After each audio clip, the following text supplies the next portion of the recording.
Good afternoon, everyone. We'll just wait for a few more seconds for everyone to come in this informative, interactive webinar that we have set for you for today's presentation in cottage food law in Florida. Just some general housekeeping items. This is a recorded webinar. So in case if you have to step out, answer a phone call, don't worry. All participants who are present will be receiving today's presentation. One of the general housekeeping items that in case if you have any questions throughout today's presentation, encourage you to put it in the Q&A so that throughout today's presentation, I will be more than happy to moderate those questions on your behalf. Definitely follow us on our social media channels. Like and subscribe our YouTube channel, which my colleague Mateo put the link so you could like and subscribe. Also, we have plenty of pre-recorded webinars to assist you enhance the business needs that you have for our business consultants to assist you and take your business to the next level. So allow me to introduce you to Dr. Imran Ahmad, that he'll be presenting today's presentation. Dr. Ahmad, the floor is yours.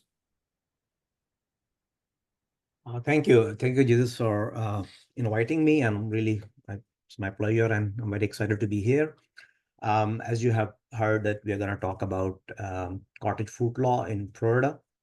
My name is Imran Ahmad. You can call me Imran whenever you are reaching out to me in case.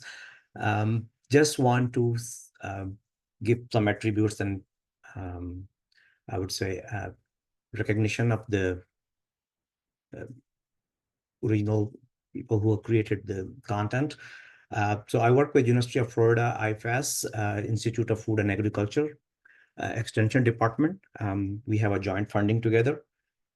So we came up with some material that folks who are working in commercial kitchen or in cottage law, under cottage law, were producing foods from their homes. So I just want to acknowledge both of my colleagues from University of Florida because we have prepared this seminar together, and also we have been presenting it in different places over a period of time. So Jesus had already introduced me. Just quickly, I will take 1 minute to let you know what I do.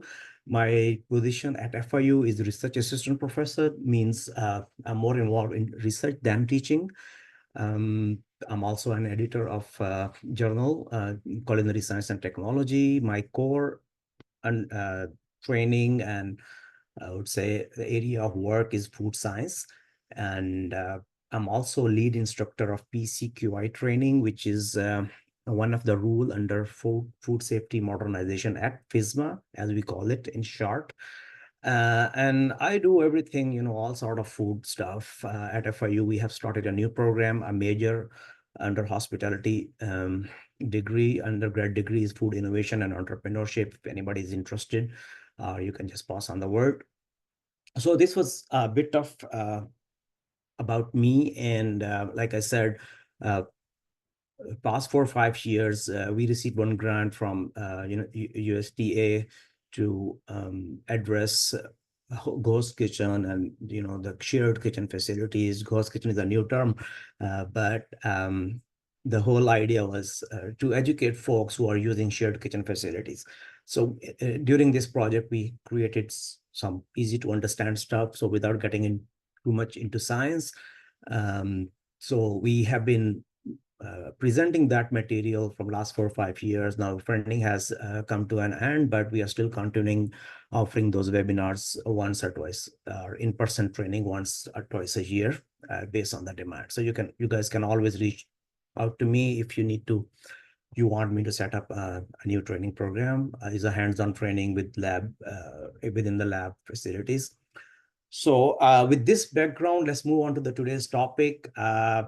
In Florida, like many other states, individuals can manufacture, sell, and store specific type of cottage foods in their primary home kitchen. So when I say primary home kitchen, wherever you live, your primary residence, the kitchen you use for your daily cooking, you can use that kitchen to produce food. So I want to set very clear, we are not talking about commercial kitchens. We're not talking about any rental kitchens or restaurant kitchens, and we are not talking about proper food processing facility. The whole idea is to allow folks to have a side hustle or to test out their great ideas, a food product that they always want to share with their family and friends. And one of them might have told them, or many of them have told them, your product, your recipe is great, you should be selling it and sharing with other people. But there are certain restrictions I intend to go through. We'll cover the main points, and if there are any questions, I will happy to take those questions. So like I said, any person or entity that produces and sells potentially non-hazardous food products from their home kitchen comes under cottage food law. So I think it's pretty much clear at this point that the food is not sold as retail food. When I say retail food, I mean not through the retail stores like grocery stores or other convenience stores. It has to be sold directly to the end user or consumer. And you can understand that where we can find those folks, right? Your neighborhood, flea markets. I'll talk a bit later to this point as well. So cottage food law is not new. It was always there. Florida Statute 580 specifically addresses cottage food law, but during the time of COVID, I think in 2021, I guess 2021, when there was a real issue, like a lot of people were out of work, many restaurants were getting closed, and there was we were under lockdown, of course. So the buying and selling and working, hiring people and renting facilities were not that easy. So there was an amendment which called Sweet Home. Under that law, they made a new some amendments, and I will mention them in next slide. But we operate under cottage food law, which is statute 580, according to Florida. And what is specifically says that cottage food operators are not required to obtain any license. Like you always need some permit or license to do business. So, but as long as you are producing food right from your primary residence, you do not need to apply any permit. So that's big, right? And then when you are not applying for a permit, you are not really under their net, means you are not being inspected. So nobody gonna come and knock on your door that I want to see and inspect your kitchen that you're doing properly or not. So no government entity, no agency, USDA, FDA, or FDAX. I think you're familiar with the first two agencies, of course. FDAX is Florida Department of Agriculture and Consumer Services, who are responsible for implementing or enforcing the federal regulation and state regulation. So as of July 2021, which was the effective date of the new amendments, a couple of new changes which were not there before and were huge, for the community. Previously, you were only allowed to operate under cottage law if your total revenue per year is $50,000. But in 2021, they increased it to $250,000, which is huge. I mean, just think of 50 to 250. So that's basically people were locked in their houses, and of course they need to find a new way to make money. And the 50,000 revenue is, we're not talking about profits, we're talking about total revenue. So you can understand that making limit to 250 makes a huge difference. However, you can also understand that to make a revenue of $250,000, you will be producing a lot of materials, right? And sometimes, and I would say most of the time, you are not really able to do the entire operation from your primary residence. So the second thing was, the new thing happened in 2021 was products can now be mailed across state lines. So previously you need to sell in person only in your neighborhood market, and you cannot mail. You could not mail at that time, but after post 2021, you are allowed to use any US carrier to send your food products to other states and within your state as well, which was also a huge thing for the community because that opened up the new avenues. So cottage food products, while they made new amendments, they maintained the original intent of the law that they cannot be sold through wholesale or in a consignment form. So basically, you're not selling huge quantities to one customer, who is further selling it to his clients or end user. And it's no brainer. Basically, they want to keep a track of the food products, where is being manufactured or where is being sold. So to know the entire supply chain is being monitored, and if there is a potential hazard or there is any epidemic or some pathogenic bacteria finds its way into the food product, so we can easily trace and recall that food product. So that's the intent. So what are the steps of cottage food business? For example, the very first thing I would say, to review the Florida Department of Agriculture and Consumer Services guidance. FDAX, go to FDAX website.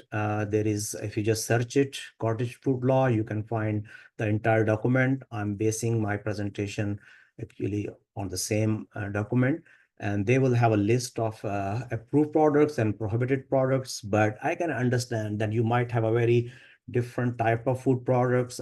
You might have some, I would say, traditional food, some ethnic food that not listed. So I would say you can always give them a call, or a local Miami-Dade office. They can also help you. You can reach out to me. You can reach out to the University of Florida Agriculture Extension Department. It's their mandate to help if they are assigned to your area, and they can always tell you to do or not to do. So you really don't have to waste time early on. So first you review the guidance, and then ensure that you are in compliance with local laws, state laws, and of course, federal laws. One thing is often overlooked, that when I said that you don't have to get licensed or any permit, you might need some other side of sort of business license. For example, just simple business. To set up a business, you might need to form an LLC. It's not required, but I really cannot talk on behalf of tax collectors. So you can always check with them what are the requirements if you are making certain profits and you need to file tax or not. To this end, I would also say there is a lot of food products who are tax exempt. So, but not all of them, right? Most of them. So you can always check if you're working with a food product that's come under tax exemption or not. And also, regardless of food product, if you're making any money, you might have to file tax. So that's completely a different question, but you need to ensure that before you start working from your home factory, I would say, in the your personal kitchen. So another thing, before I go to the last point of understanding food safety, it's about liability issue. Many folks, they don't really get into this food business or other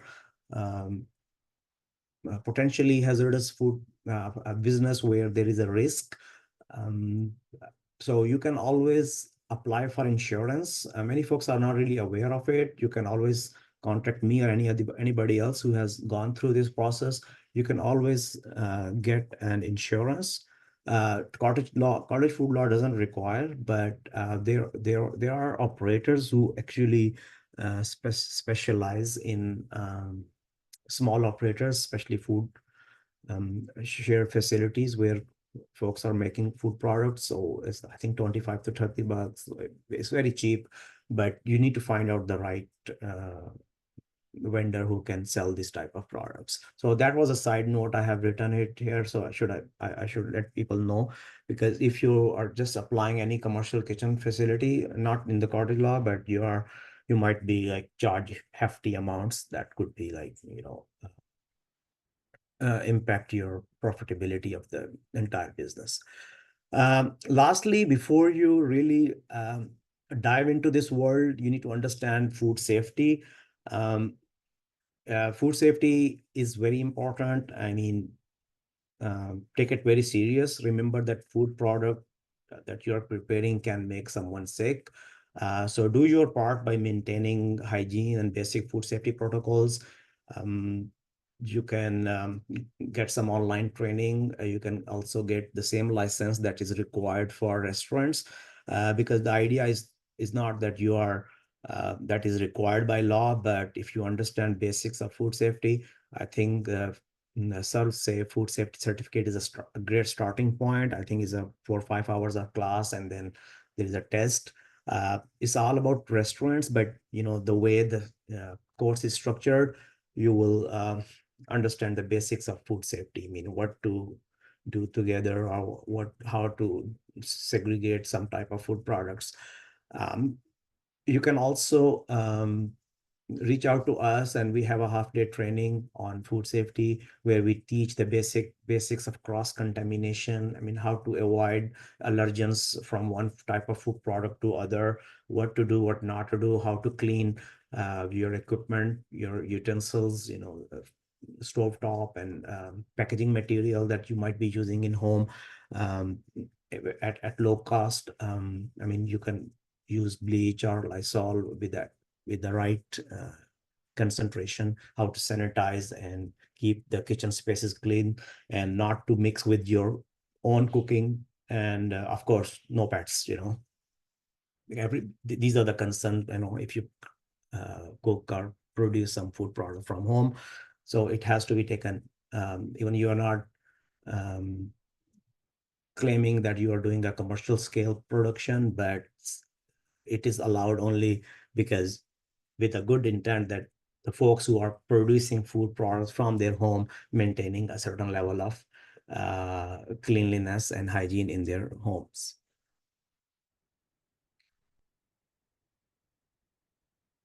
So where you can sell for, that's the main question.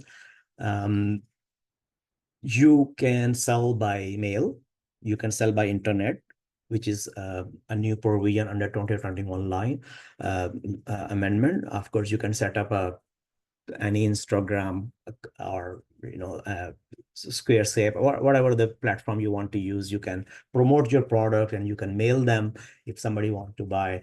You can always go to farmers market, pop-ups market, some special events like you have some end of the year, around Christmas or during summer festivals. You can always set up your own booth stall.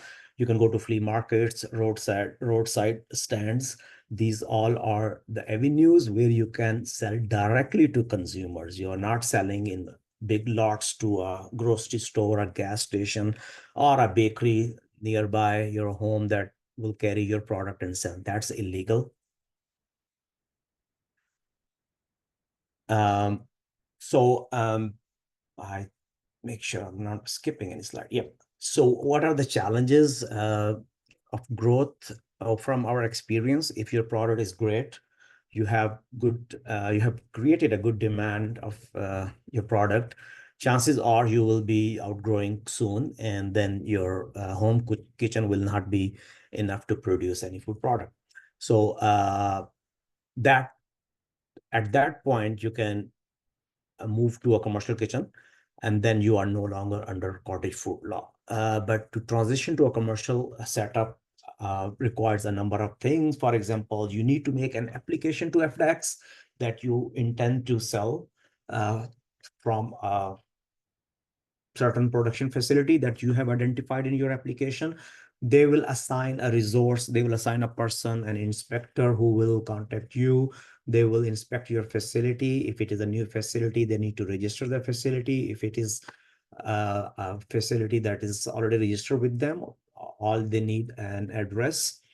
And they might check your knowledge, and based on the type of product, they will ask you to get certain training. They might require a process authority letter, which means a third party is going to inspect your food product and provide you how this product should be prepared, keeping in line with the state and federal food safety requirement. So, like I said, how do you can sell? Of course, any carrier are allowed to sell. By internet, you can sell, or any other specific avenue. You can set up your own website. So this is, I highlighted this point very much because previously, if folks are in cottage food, operating under cottage food law for many years, and they may not aware that this is a new provision in 2021. So now you can sell food products, not just only within your state or flea market, but you can sell outside the state as well.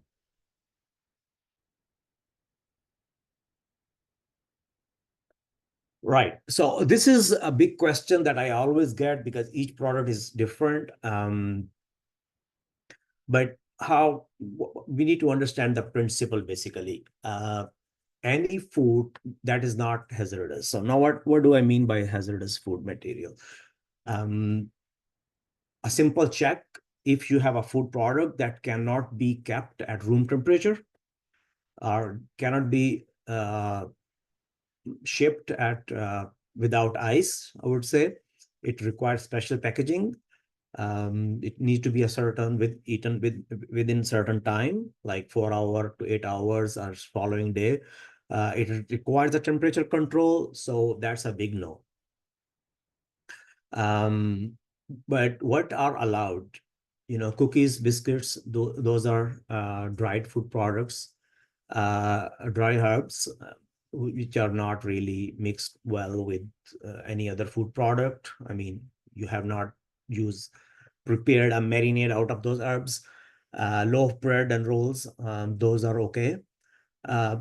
So what are the basis of allowing some food and not allowing other? There are two basic principles to remember. The one is acidity, or pH of a food product. If you are preparing any liquid food and you want to make sure, you can buy a small, I think $35, you can get one pH meter from Amazon, and you can check pH of your food product. So all low acid food products are not allowed. So what do I mean by low acid? Anything that has pH over 5.5, I think to be exact, more than 4.8, like milk is at 5.5, and many other food products are 4, 5, 6, 7, like more on alkaline side. Those products are not allowed because bacteria can easily grow. High acidic fruits usually has low pH, mean they are around 3.5 or 4. So those are allowed because bacteria cannot grow under those conditions. So one for liquid food is very applicable, acidity or pH. When it comes to dry food products, for example, nuts, cookies, or anything else that you have baked or naturally they have low moisture content, we need to measure their water activity. It's not about moisture, it's not about how wet they are, how much water is available for bacteria to or spoilage to occur, or chemical reaction to occur, or bacteria to grow. So if products have over 0.75 water activity, they are not stable. So 0.8, 0.9 water activity on a scale of 0 to 1, FDA has classified food products which are prone to spoilage and which are not. So if your water activity is over 9, you won't be able to do it at your home. You can send samples to any lab. You can contact us and we can always calculate and measure water activity for you, and we can also estimate a predictive shelf life of your product. But in nutshell, this type of product which are very stable, shelf stable, they don't require any special packaging or shipping requirements, they're allowed. So that's a very general rule. Of course, you might have a different product, and then depend on the recipe, what are the ingredients. So we have to look in detail before we can give you an advice. So what are the prohibited foods? Very simple. You have uh, a curry that you want to freeze, or you might want to can it, under your house pressure cooker, and you want to seal it, or you can just use jar and put a seal cap on it. No, a big no, because there is a risk of very serious disease, Clostridium botulinum. That is the bacteria, and you might be aware of botulinum, that botulism, which is a disease could potentially kill people who have consumed it, and it can happen if you have a leaked can in your pantry and you're using it after expiry date, or you might be using after 1 year, because they are pretty shelf stable. There is a chance that it contains Clostridium botulinum, because that bacteria grows at alkaline pH. So it's very dangerous. So you cannot do it at cottage food, under cottage food law. Dairy products have low pH, so you are not allowed to prepare any food product from uh, cottage food law. And of course, meat products have, they are risk food as well. So meat products, you cannot, any product that contains meat or any meat subproducts are not allowed to be produced under cottage food law. So yeah, your favorite broth maybe cannot go to the market. Fresh fruit and vegetables, or cut fruit, fresh cut fruits, these are not allowed, because you might be hearing these news all the time. The listeria or listeriosis happening through leafy green vegetables sold at famous groceries, and they voluntarily recall them. So that's the data that FDA keeps track at federal level. And remember, under cottage food law, you are not going to uh, be accounted for. You are not in their network, so they cannot find out where this bacteria is coming from. So of course, there is a big no if it's come to uncooked fresh vegetables, uncooked salad and leafy greens. So you are not allowed to sell from preparing from your home and sell it. Pumpkin butter, just one other example. So I think by now you might have already understood, if any food has risk of foodborne illnesses, any the disease that is linked to food products are banned, that are not to be produced from home. So here are some examples.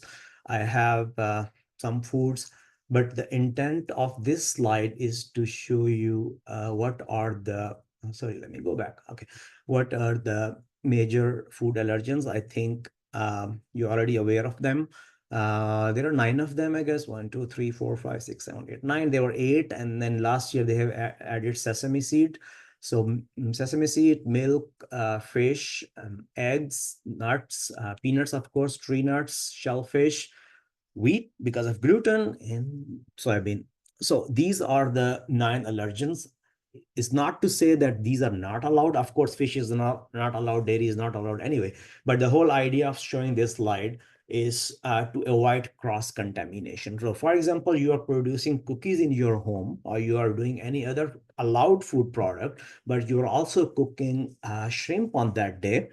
And there is a chance that shrimp allergen can, jump through other utensils to those utensils that you are using for your commercial production, similar to the nut. So you cannot ensure that your product is free from those allergens.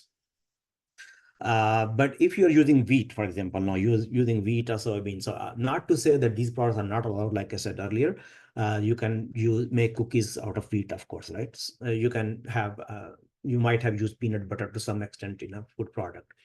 So the point here, if you are using any allergens, you need to declare it. You need to make a statement on your label that this product contains wheat. So the consumer are aware of them. There is no way to take that out unless you want to use something gluten-free. So FDA or the federal regulation requires labels to be labels to contain this information, that what is it inside, so consumers can make informed decision. So what do you think that those are allowed or not? First is food containing CBD. Of course, we don't have very interactive webinar today, but I just created this slide. In next slide, I will give you the answer, but just keep it in your mind based on the information I have provided so far. Food containing CBD. Another is jerky beef, salsa, barbecue sauces, pickles. Well, you can find all this information on the website. These are the famous ones and that we get all the time. But if you go to FDEX website, they have listed these items. Jams and jellies. So what do you guys think? I think you can take a moment and keep these in mind while I go to next slide, and then you can check your understanding. So yes, any food containing CBD for any purpose, since CBD is not federally regulated, its regulation varied state by state. We just finished 4 or 5 weeks of training on CBD.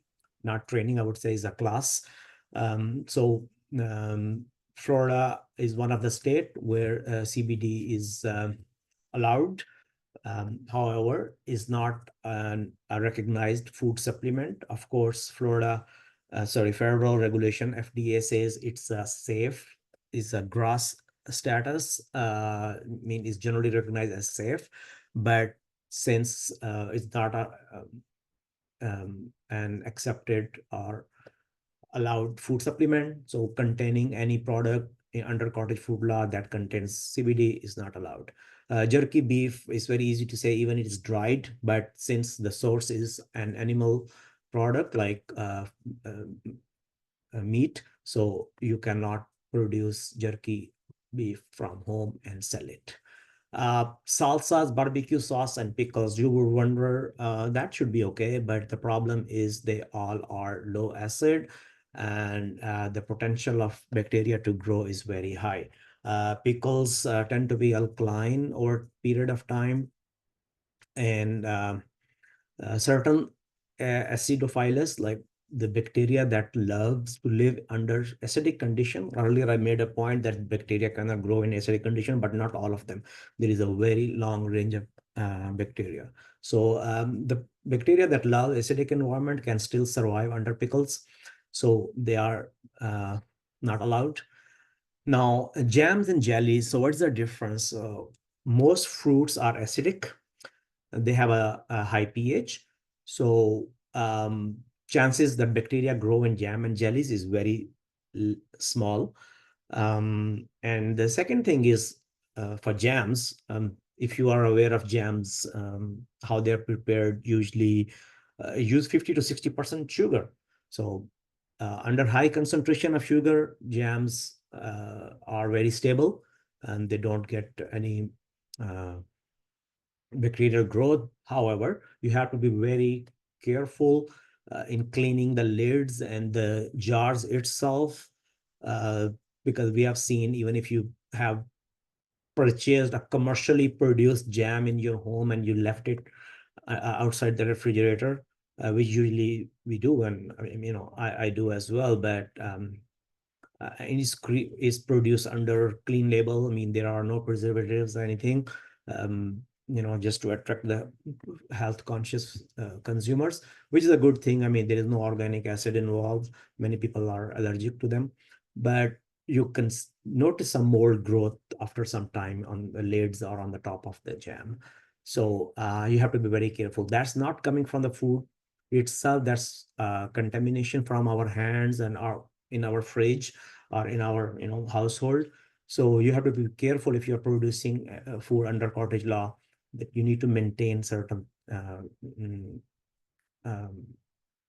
requirement that are the prerequisite that require, that's include your personal hygiene, and then general overall hygiene of your product. We call it technically good manufacturing practices. There are 9 points about where that you can follow to avoid any contamination. So if you go to their website, you are most likely going to see this list, and probably you might have noticed some of the information I have already provided during this webinar, but then I understand that you might have a very different product, and I will try to answer, but you should remember the principle. High acidic mean low pH, high acidic, high pH mean those products are allowed, but if there is a low pH like milk, they are not allowed. If they are shelf stable, then they are allowed. If they require any time temperature shipping, then they are not allowed. And then also the source of food material. So I have a quick question, because I have a client who always ask me, can I sell cookie dough by mail? I have a great product. Children love it, and it's uncooked. It's just a cookie dough. It's a dough. It's not a baked cookie. And how can I sell it? So the answer is no. You cannot make cookie dough at home and sell it. Two reasons: because the wheat that you're using as a raw material might contain salmonella, and it can grow, and then you have no control step in your process.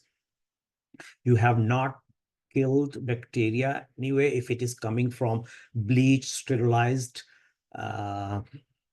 flour, still it contains some bacteria, and with your contamination that you're adding in your kitchen, it can be potentially very hazardous. And then cooking dough, if it is stable for a couple of days, for the before it reaches your consumer, it need to be maintained at low temperature, because it's uncooked. So anything that is that require temperature control should not be produced and sold.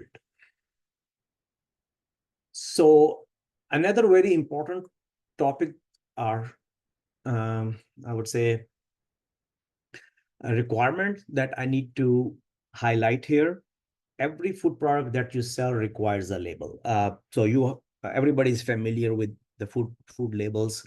The commercial food product contains the label that were different till 2017, and after 2017 we have a different version, and after 2020 we have a slightly different version based on nutritional information. So you really don't have to create exactly the same label that you see on commercial products, but these are the minimum requirement under cottage food law that should be there. Name and address of the cottage food operation where this product was produced. I know there can be some privacy issues. I know there are some other issues that, like, a spouse is working a sensitive place. For example, some are in law enforcement, and really you don't want to give out your information. So you can always use an address that is, that's okay to share.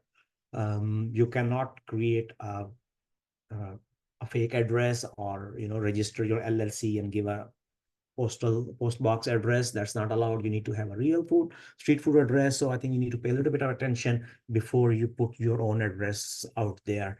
Of course, name of the product, list of the ingredients by weight, how much one ingredient has been used, and then the total weight, the net weight or volume of the food product. Allergen information I already mentioned. You need to say if there are nuts or gluten or any other food product that included in your recipe, or it was just a chance of cross contamination. You need to display it. People always ask me this question: can I make this statement that the product produced in a facility which also produces peanut butter? So that should suffice, right? No, not at all. Under the if you God forbid you are into a situation, the inspectors or the court is not really going to buy this argument, because at the end of the day you are responsible because you produce the food product.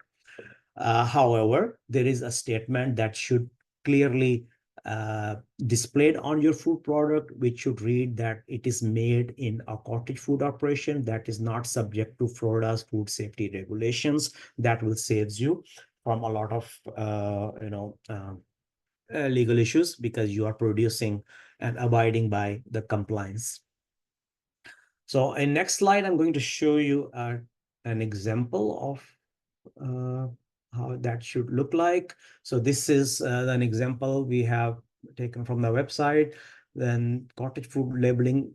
So as long as you have information, is you are not using funny names. If you're using something like some crazy name that to attract your consumers, but still you need to put in a second line what it is. I mean, I had a client who I don't know, it's a commercial product, so I'm not really sharing somebody the information. He has a loco nuts, he combined Spanish and English, and he created nuts and which has like exotic and spicy flavors. So great, you're putting something on your food product, but then on the second line you need to say it what it is, like chocolate chip cookie. You can name it differently, but heavenly cookie. But again, you have to say chocolate chip cookie. So the consumer, they should be aware what they are buying from. So very first line is made in a cottage food operation, that will save you from a lot of um, questioning. So you are protected by this law. And then you need a real street address, not a post box. Then you need a list of ingredients, and then a statement, which I call it allergen statement. Wheat contains wheat, egg, milk, soy, walnut, and then net weight, how much is the total weight. So I just put eggs and milk here, but be aware that certain quantities for a recipe might be allowed, but the complete product like egg-based product, milk-based products are not allowed. So this is just an example. Should not be taken as a reason to reproduce the same thing. I wanted to show you how a label should look like for your cottage. For example, you're creating a jam or jelly to sell your local farmers market. So this type of information should go on the top. So I'm pretty much done. Some questions that I always get, and then I will stop and we'll see if there are any question posted, and I will try to answer them. So the first question, do I need a local business tax account or home occupational license? So this question can be answered by your local tax collector. Not all cottage food products are tax exempt in Florida. So you need to ask them. Don't take my word for it or any information posted on the website. You need to get in touch with the right person. What if someone files a complaint? So yeah, that's serious. If somebody buy their product, they get sick, they have a right to complain. They can complain about local grocery stores, restaurants. Likewise, they can complain about you as well. So then FDEX is not going to inspect you in normal circumstances, but if there is a complaint against you, FDEX will come and inspect the complaint and may fine the operation if they find there is a violation occurred. So yeah, keep your paperwork in order, and then follow all the compliance so that you're protected by the Florida statute. Can I use home canned food products? Of course, no. Home canned food products are not allowed. I think I have explained this point earlier. So just some, I'm showing a lot of no's. No, don't do this, don't do that. But I'm a positive person, honestly. So, if you want to sell your product, federal regulation encourages that you can sell to SNAP program. So SNAP, this school as a supplemental nutritional assistance program, which is, for Miami-Dade and Broward County are the largest school districts in the country. Not one of the largest, I would say. But again, they are under top 10s. So the SNAP recipients can purchase cottage foods at a farmer's market with their EBT card. That means you have a lot of potential to find customers, and you will be soon grow out to be going out to the commercial facility. So if you want, all my talk was based on these 3 documents. There is a FDAX, Cottage Food Operation Guidance. You can get that one. Miami-Dade website has some information. One point I want to make, county might have some regulation which is different from state, but at the end of the day, states oversees so you will follow state's law, but most of provisions are pretty much same. And this Act 580 is based on Home Sweet Home Act, amended in July 2021. So you can also visit these 2 websites, fdex.gov, search it, and Florida Senate for this update on this act. And finally, your go-to place is University of Florida IFAS, Institute of Food and Agriculture Services. Their mandate is to reach out to a local community and educate them. I work with them, so you can also reach out to me. We can have a joint seminar or joint webinar, or we can have our own training if anybody is interested and want to see how these instruments work, which you might need to use, and you will be on safe side. So if you have any question, my email is there. You can always email to me. I want to say thanks to Jennifer Hagan, because yesterday we had this seminar in the Lee County and we were sharing the same information. So big thanks to her. And then over to you, Jesus, if you have any question. Yeah, I do have some questions. How about chocolate bars in regards of the prohibited items? Is that something that is based on the requirement for the time and temperature control? You said chocolate bar? Yes. Yeah, so if you bring me the chocolate bar, then I can tell you. So the problem is, if product has moisture content too high, it depends on your recipe.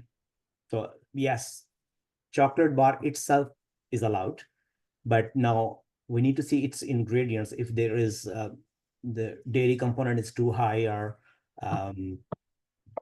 it's not shelf stable, it needs certain temperature control that you say, okay, it's best eaten if you maintain it at refrigerated temperature. So no, but if it is shelf stable and it can be packed and sold and can stay shelf stable for a long time, yes, it's allowed. And if you want to find out, we can always calculate an estimated expiry date, or what is the best before date, depending on the product. Okay. And then and just to reconfirm that there cannot be moisture in chocolate, correct? Yeah, that's correct. Okay, perfect. And then so a PO box cannot be used as the address in regards of the LBT? Yeah, For the so food PO related box business? cannot be, because a lot of agents will tell you, I'm gonna set up LLC for you and we'll give you a fake address as well. So so law doesn't say anything. It's not written in. If you open up 500.80, it doesn't say this. But the intent is the inspectors or FDAX should know where this product was produced. So if they go and knock on that door and that may be a room number in a commercial building where you don't live, so you are basically in violation of the cottage food law. Is there a way to set up an address other than your home address? I'm not aware of it. Under cottage food law, no. So the intent is that you are making food from your primary residence and you are selling it. And if you are not under cottage food law, you need to operate under general food manufacturing license, then you need to go a commercial place and put their address, and their address is most likely already registered with them. Then cookies are made with butter, which is a dairy product. Does that mean I can't use it to bake my cookies? So very good question. It's not considered a dairy-based product.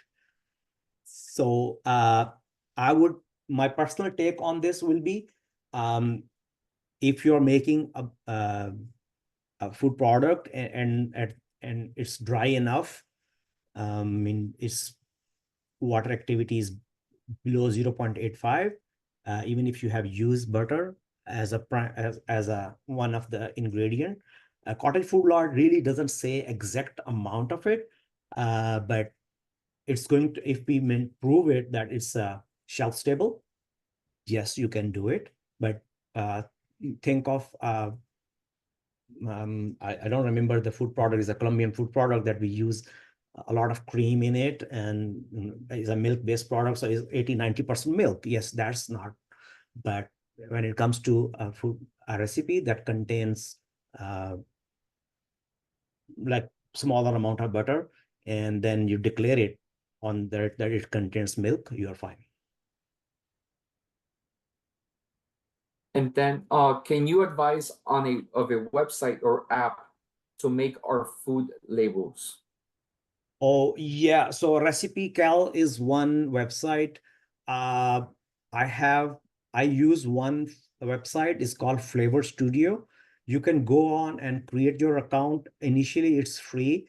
And the good news is if you write to me, I can provide you a test account for along 5-6 months. And then they charge some money. And that website, flavorstudio.com, is not a nonprofit, but they work with FIU just to educate folks. That is a website that will allow you to create multiple recipes and do project costing as well. And you can have a multiple versions of your product, and can maintain the data of how the price of ingredient is changing and how the flavor profile is changing. And also it creates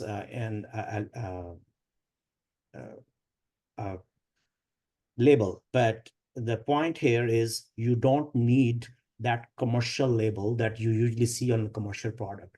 All you need for under cottage food law, the information I showed you, you can put it in a Microsoft Word by yourself on PowerPoint and just put it. So yeah, that's the question basically. Okay. How can I accept EBT cards? Is it only in farmers markets? I cannot tell you this exactly, because that's all I know, that you can do it. EBT card allows cottage food, so as long as you have the statement on it, they will not. I'm talking about under the law, they are not going to refuse it, that this product. So cottage food law connected with the SNAP law. Okay. Are we allowed to set up larger ovens? Larger, the quantities? Larger ovens. You mean, I didn't get the question actually, if you can just elaborate. Are we allowed to set up larger ovens? Like large ovens to baking, I'm assuming. I really didn't fully understand the question. If you want to Yes, the person who asked that question, if you could elaborate a little bit more in depth. Next question. Okay, larger ovens in a home other than a main oven. Oh, now I got it. Yeah. So yeah, any equipment you want to use it in your home facility, that is fine. There is no restriction on the type of equipment. Sorry, I didn't really get initially. Okay.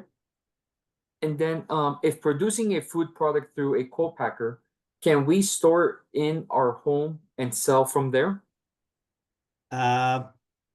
So if you remember the definition in very first to second slide, you need to understand the intent of the law is to produce, store, and sell from your home facility. So if you are producing elsewhere, you are not allowed to store in your own facility, because then you cannot really maintain the compliance, that the intent of the law. You are just trying to, maybe you're saving money from the storage. If product has entered into commerce, so at the time of production, for example, with a co-pack or a commercial facility or a restaurant or somewhere, so actually the product has already entered into commerce. Now bringing it to primary residence will not bring it to under cottage food law. Perfect. And then, yes, this is a recorded webinar, so all participants that were here present today will be receiving the presentation along with the recording. Just let you know that a brief description of who we are, along with the collaboration with the Chaplain School of Hospitality and Tourism Management. We're part of the Florida SBDC at FIU, which is a resource partner of the SBA to assist small businesses on a one-on-one capacity, from consulting, training, and information to small businesses here in Miami-Dade County. This project is under the umbrella, which is called BizGap, which is the Business Growth and Acceleration Program. It is an initiative that the Florida SBDC has been running since 2016. It's providing the hyperlocal consulting to small businesses in targeted communities and commercial corridors. This project, the BizCap project, it is for funded in Congressional District 27, part of an SBA grant that we have received. And it's Florida's 27th congressional district that covers for businesses located here in the city of Miami, Key Biscayne, Coral Gables, runs through Kendall down to Cutler Bay. And the overall goal is to work on the three key areas: the training, the outreach, the door-to-door canvassing, getting to know more about your business, along connecting you with our colleagues and resource partners to assist you with those needs that you're seeking, the one-to-one business consulting, along with the data mapping and surveys of the small businesses located in Congressional District 27. Our goal is to work with you, small businesses, working with over 1,000 businesses in the Congressional District 27 from January through December of this year. So enough this will be possible. Every Tuesdays, we are going to be having a food-related, hospitality-related webinar up until December 17th. So we have our campaign, which is Tasty Tuesdays webinars. So definitely looking forward to seeing you at our webinars. But like I said, all participants will be receiving today's presentation, along with the links for next week's and every Tuesdays and workshops, as this will definitely enhance your food-related business. So I want to thank you, the participants. Dr. Ahmad, thank you so much. And I'll look forward to seeing you at our next week's event. Thank you all, and have a good afternoon. Take care. Thank you. My pleasure. Really fully enjoyed partnering with you.